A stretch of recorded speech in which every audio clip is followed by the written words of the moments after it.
Hey y'all, it is Wednesday, February 19th, 2025, and welcome to this week's Regulatory Rewind. This week we are going to be taking you through all the different news stories around the globe that we thought will be of interest to you. And this week we're going to do something a little bit different, and Gustav and Eva are going to give you their hot takes or deep dives into dev liability and geopolitics. So we'll give you our usual legal disclaimer or general advice disclaimer that we are lawyers, but we're not your lawyers. We're certainly not investment advisors, and the whole list of side effects that you might experience by listening to us generally apply. But we still like to give you our opinions and take you through some of our thoughts about what is affecting all of us this week and into the future. So with that, I am handing over to Gustav to take us through Europe. Yes, I will start with news from the German Federal Finance Supervisor Authority, BaFin, who has just granted crypto licenses to two exchanges, Bitpanda and Crypto Finance. And this is significant because they both have distinctive market segments on the one side, and on the other side, from a regulatory perspective, it's this new EU-wide license that's now possible with the MiCA regulation, which is an interesting thing. The next thing I wanted to put light on is a move in the AI governance shift that the EU recently did. They were planning to have an AI liability directive, and they have withdrawn from that project, which is interesting because it seems to be connected to what is happening in the US. And then the last point that I wanted to mention is the EU Commission just published a report on embedded supervision of decentralized finance that unsurprisingly found that ledger technologies offer real-time access to core transaction information, and that this might be used for DeFi supervision. But on the other hand, they also found that the amount of data is very limited comparison to traditional finance, and that they see challenges like lacks of standards and expertise across DeFi and TradFi. That's my news from EU side. I think Eva also had some news from EU side, so maybe back to her. Actually, Gustav, I think both Chrissy and I were both curious about your hot take on the AI topic, weren't we, Chrissy? Absolutely. And this is our geopolitical AI hot take. Okay, then I hop right into it. So the reason why I put it in here, we normally talk about crypto here and not about AI. It is in a lot of projects connected, but that's not our main focus. But the focus on this is actually the geopolitical aspects of it. So we see that the EU had an approach of strong regulation that would foster democracy and human rights, and would also hinder people in illegal action. And we see now that with this slight move away from a liability directive, this might be the first step, acknowledging that the US is taking a completely different approach, where they want to not regulate, but rather foster an economy about new technologies. So the EU seems to be slightly changing their perspective in the fight for business competing with probably China and the US. So we might see new strategies coming up here. Absolutely. Thank you, Gustav. And just to anyone listening, if y'all want to suggest any other topics that you want us to do deep dives on in the future, please feel free to let us know. We might be doing a poll on this in the future, but we're going to hear more from Eva on another one of these topics, and that is developer liability. So Eva, what you Thank think? you. Thank you, Chrissy, and thank you, Gustav. So staying within Europe, I'm going to talk a little bit about Tornado Cash because there was a update on Tornado Cash this week. And just to rewind a little bit back, because this isn't necessarily a regulatory issue, but it is very significant to the blockchain industry, blockchain innovation, and particularly to developers in the blockchain space. And most of you will know that Alexei Pertsev, the picture here, the gentleman here, who was arrested in, I think, August 2022 in the Netherlands. And it has a global aspect to it because obviously Tornado Cash operates globally. And he was arrested in the Netherlands on criminal charges for his participation in Tornado Cash and violations against anti-money laundering laws. So what happened with that is that last year he was jailed for 5 years for under those specific charges. And why it is relevant and where there is this sort of possible geopolitical international aspect to it is that obviously Tornado Cash is global. Therefore, there were other cases brought around Tornado Cash.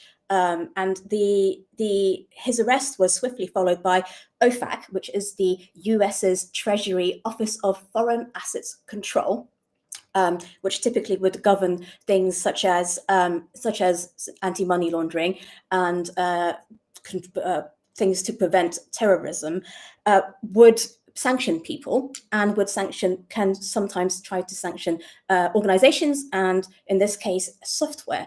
So both of these happened in August 2022. After the US action, there was a lot of legal cases, and obviously this could be a deep dive and it could take half an hour, but I'm going to pause there on the multiple legal cases that were brought in the US. I'm going to focus on one of them, which is the part of this news story. So this news story is that following Alexei Pertsev's conviction last May, there was a major news story in the US at the end of last year in November, one of many legal cases, because obviously this is a civil case as opposed to 2 criminal cases which have also been brought against the other founders in the US, which was Roman Semenoff and Roman Storm. Roman Storm has a case which is meant to be getting heard this year and also has a developer liability angle to it. But the civil case that was seen as a big win in the Tornado Cash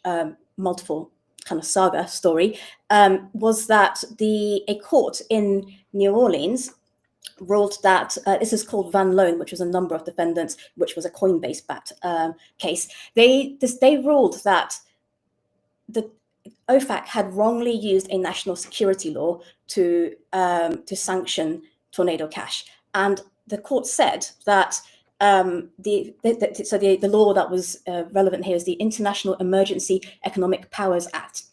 It addressed people and corporate entities, but not immutable smart contracts. And they said, we hold that Tornado Cash's immutable smart contracts are not the property of any foreign national or entity. So it couldn't be frozen and it couldn't be sanctioned. Therefore, OFAC had overstepped its congressionally defined authority. And this was then followed up in January this year. So last month, OFAC said that it wouldn't challenge the ruling, and it also took the sanctions away. So this was seen as a very big win for the overall supporters of Tornado Cash and privacy and principles within Web3 that they operate in, and developers and specifically. However, there was a little bit of a warning around this because it only talks about whether smart contracts can be sanctioned, and we don't necessarily know whether it would give protection to the developers of such protocols. So why this news story is relevant now is that the appeal case has said, we think this idea of immutable smart contracts being outside of being difficult to regulate, difficult to be seen as whether it could be a violation of law or not, could be used in this case by the defense for Alexei Kurtsev. And I think the prosecutors in the Storm case have already said that they think that it shouldn't apply. But we'll find out later on this year how the courts will reinterpret this new ruling in one case against other cases. So a civil case and a number of criminal cases. So that's a little bit of a dive into developer liability. I'm going to pause there to see if Chrissy or Gustav have any questions around that before I talk about another Europe story. Well, I think, obviously this is important, right? And I think there is another conversation to have further down the line, maybe about common law versus civil law and the importance of precedent. And that's something that certainly, Polkadot, nerds love it. Also, legal nerds love Web3 because of these types of conversations. And we could geek out over this for a long time, but we do have other topics to go through. But I think maybe that is a point for a deep dive in the future, because it will set the tone for dev liability protocols, DAOs. It's very interesting. Gustav, Absolutely. did you have anything else from a European perspective to add? No, I guess not. I think the conversation could be very long, as you said, but I'm looking forward to the deep dive on that. And maybe you can do another master's or PhD on one of these topics. Maybe one day. Maybe one day. So now, Eva, we had another story you wanted to talk about? That's right. Still in Europe, in Italy, in Italy, which is more along the regulatory lines and also more on the sort of geopolitical landscape lines. And it says it right there in the slide. It's essentially the fact that the Italy's central bank and securities regulators are talking to crypto service providers again to talk about adequate safeguards against financial and cybersecurity risks. So the governor has said that whilst Europe has adopted MiCA to protect investors, the US continues to regulate crypto on a case-by-case basis, depending on whether assets are classified as securities, which causes some concern that there may be a divergence in how things are regulated between the US and Europe. And Italy needs to think about how to react to the US's position, which is becoming clearer over the course of the next few months. So passing back over to Chrissy. Well, I think one of the points we have been talking about a lot is geopolitics, regulators, and policy. So one of the things that we have always focused on in Polkadot is obviously education. And we've got the Polkadot Blockchain Academy. And of course, they started off with on-campus courses directed at those who are building.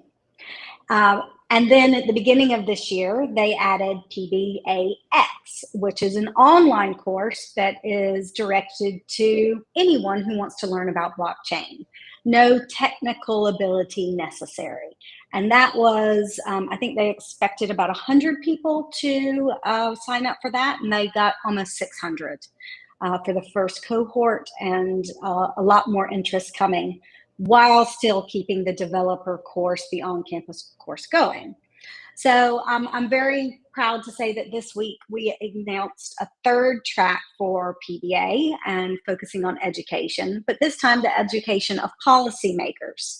Because as you can see from these discussions and the headlines, if you have policymakers who are putting in place regulation that obviously have a huge impact on our industry, but maybe aren't as educated on some of the terminology that we use, on some of the philosophical underpinnings of Web3, that they may take different choices than we would recommend for certain regulation. And we want to make sure that policymakers have access to really strong, neutral, clear information about Web3, about blockchain, about crypto, about the digital world we're looking to build. So we are working with Dr. Lisa Cameron, who was a UK MP for many years and is starting to work with legislators around the world on this education point related to blockchain. And we have developed the first course of its kind for policymakers around the world. It's kicking off with policymakers from the major parties from the UK, and the first cohort will be in Zug in April.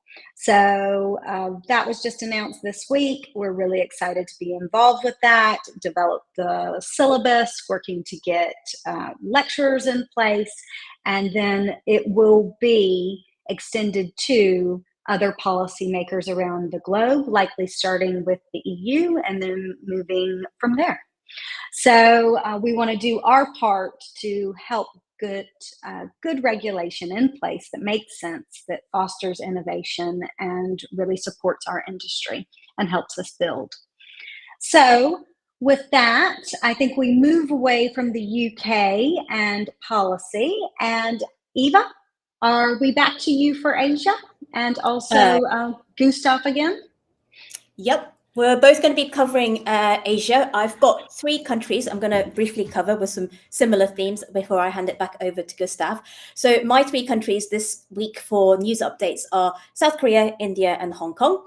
India, we already mentioned last week, I believe, or the week before, about what the Indian government was saying around how they wanted to re-engage with crypto regulation and the industry. And the quick India story here is that Coinbase is back in talks with the Financial Intelligence Unit, which had suspended operations in 2022 after they had started up in India. But they're now back into talking about re-entering into the Indian market.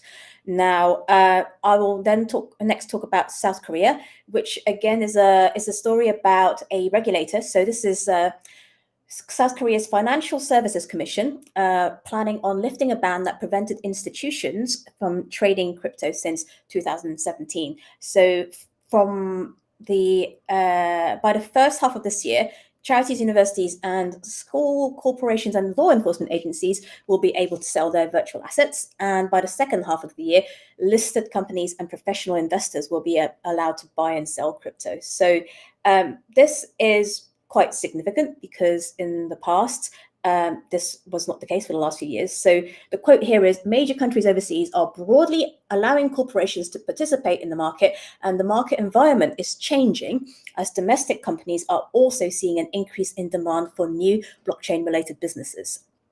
So that's South Korea. Hong Kong, before I hand it over to Gustav.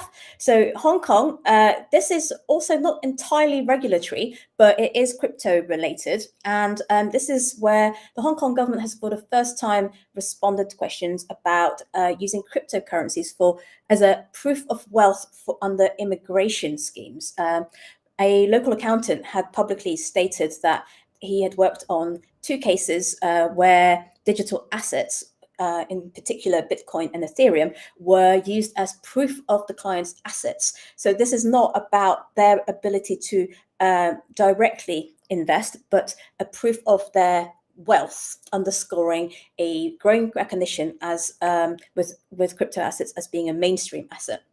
So the quote here is, accepting virtual assets as proof of assets shows that virtual assets have the same status as traditional assets in Hong Kong. This is an important step in promoting the mainstream of virtual assets, which is Jupiter Zeng, a partner at Hashkey Capital. I will pass it over to Gustav now. Thank you. The last point in Asia is Turkey. I apologize if anybody feels offended that we put it in Asia. We were discussing it, but as the hugest part of Turkey is in Asia, we thought Asia is the right place to put it. Please shout if you feel differently, and we might change it over the time. Turkey has passed new AML rules, which is interesting because they now set a threshold of roughly $425 for AML in the crypto sector. And that's going back to making regulation more close to the MiCA approach, which is interesting as we also see that EU regulation is swapping over to other countries that are not part of the EU. And with that, back to Chrissy. Done. And now we're going to move to Middle East and Africa. And one of the things that I think y'all will notice from this point forward in this regulatory rewind is a bit of a discussion on meme coins. And it's appropriate to bring that up in the context of Africa because, of course, we talked about the Central African Republic and their president and his meme coin last week. And we will bring that up again later, along with another president and his meme coin. But before we get there, Eva, let's move on to another African country. You mentioned it last week as being one of the top 3 countries in Africa with crypto adoption. And also, we wanted to talk a little bit about the Middle East. So take us through your thoughts on Middle East and Africa. Thank you, Chrissy. I was wondering when you were speaking there could be a number of presidents with meme coins at this moment in time, and which one would be next? Perhaps not so many after last week. So also we could do some quizzes to see who's paying attention, because yes, I did mention Nigeria last week as being the most leading the continent's adoption of digital assets, and it is also the most most populated nation in Africa. And this week's news is a kind of a positive news story, because Nigeria has had over the years a tumultuous relationship with cryptocurrencies and digital assets, leading to the point where in last year there were only 2 exchanges which were able to operate, and took a lot of dramatic measures against Binance, particularly its executives last year, where some were detained and some were imprisoned. And there was actually another news story about one of them. It's an ongoing situation in Nigeria where it's kind of like a love-hate, I think. But it means that the fact that there is a government-approved compliant stablecoin that's been issued this week means that it is actually very significant, because the government does actually provide seals of approval, and this could slightly change the trajectory because in chain analysis, I can never pronounce it, Chainalysis said that Nigerians had quit using stablecoins, with the volume shrinking down to volume shrinking by 38% last year to 23.6 billion. But this might change things, and I think that's quite a positive news story, that where there is a government involvement, where there's regulation, things might become clearer, and adoption will be supported by a security and safety that a government might seek for its economy and its people. Moving on from Nigeria to Dubai and meme coins and regulation.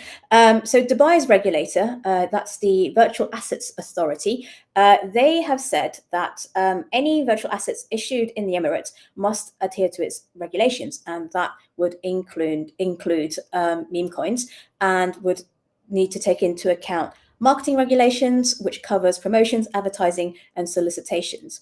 So this is interesting because it will be interesting to see what other countries will say in terms of how they want to regulate meme coins. And I think what's notable is that I think the FCA in the UK did make a statement last year around a specific meme coin. So it was more restricted to one specific meme coin. And the big news last week was from the US on meme coins, which is probably the clearest statement, that Commissioner Hester Pierce, the SEC commissioner who's leading the newly founded crypto task force, said that it's not the SEC that would regulate meme coins, so they don't consider it as a security, and would point to either Congress or for the CFTC to address the regulation of meme coins. On that note, I will pass it back over to Chrissy. Okay, well, we have about 5 minutes left, and meme coins, presidents, a president's sister, meme coin investors, impeachment. Where are we in the world now? Well, I believe we are in Central and South America and Argentina. And that is something that has just really come about in the last really started over the weekend. And essentially what's happened is President Milei of Argentina is in trouble. And he basically is being accused of a rug pull related to this Libra meme coin. And facts are still coming out, obviously, and they will be coming out over the next week or so. But it's the first example we have that, there are going to be repercussions in certain jurisdictions for involvement with this type of asset.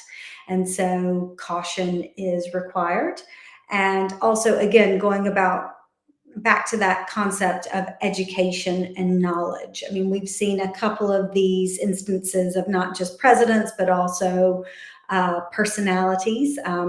Obviously, the Hawk 2 girl, which many of us will know, and that rug pull. So we are going to be watching what happens, as Eva said, around the world in terms of regulation of meme coins. Some jurisdictions think they might be collectibles, some maybe securities, some commodities. I mean, we shall see. But it always comes down to the basics, which is lying, cheating, and stealing is something that is going to upset people regardless of what technology is used.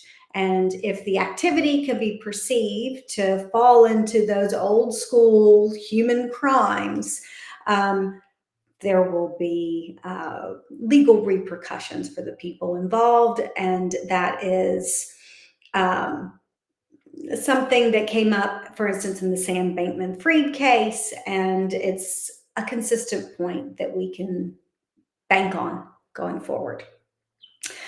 But I think we have 2 minutes left. We've talked a little bit about the US and some of the developments, but we wanted to end today on a funny story. There are actually just too many stories around the world this week. There was one in Saudi Arabia that we didn't get to. There are, of course, more in the US that we haven't gotten to. But we wanted to end on a lighter note, and that is, again, about a meme coin, this one Vigilante, or Vigilante, however you might say it. But essentially, a man got arrested this week because he climbed to the top of the Hollywood sign in Los Angeles with a flag that had, I believe, a logo, an X handle, and other information about this meme coin. They had teased the day before that they were going to do a viral stunt somewhere, and this was what they did. It certainly got some attention, and we'll be waiting to see what happens next in this world. So, and also see if they're all Solana-based meme coins, and which countries around the world are actually engaging and how they're engaging. So, thank you for tuning in. Thank you, Eva. Thank you, Gustav. We did our canter around the globe with our hot takes, and there's more to come. So come back next week. Thank you. Thank you. See you around.